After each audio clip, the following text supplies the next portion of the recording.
This is Keith with How to Build Your Own Home. We are at the Bloomington Project in a series that I'm going through. I wanted to talk about underground heating, air conditioning systems. Very efficient. I have a lot to say on that, but what I really want to communicate with you today is just one simple thing. A lot of times when you're building a home, it's very imperative that all the subcontractors relevant for a particular job are here at the same time. This is one of those times. This is when plumbers and heating and air conditioning guys have to work together at the same time. You'll notice right here we've got kind of a mess. It looks like a mess, but it's very coordinated. We've got plumbing, we've got ventilation system all crisscrossing, and sometimes the plumbing is below the ventilation system, sometimes the plumbing is above it. If they're not here at the same time, they can't coordinate this to work just right. Again, on this home, we didn't necessarily put the underground heating and air conditioning underground for efficiency, although that's a big plus.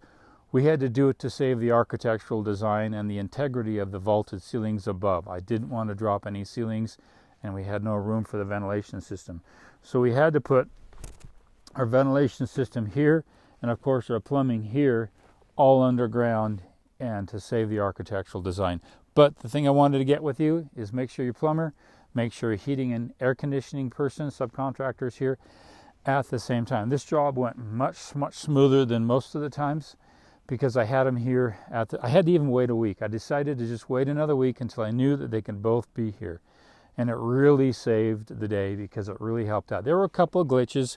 One of them had to take off. This took a 3-day period of time to do this, but one had a half a day where they couldn't be here, and it really frustrated the other subcontractor. But they got back here, they cleared things up, that they were able to work together. Anyway, biggest thing you can do is schedule right. When subcontractors have to work together, if you know that in advance, you can make the job go much smoother. This is Keith Couch with the Bloomington Project with our underground heating and air conditioning system, and we're ready to pour concrete. We're going to pour concrete around all these joints, level it off, get it ready, put a rebar in, and get ready to pour our pad here in a few days. You take care.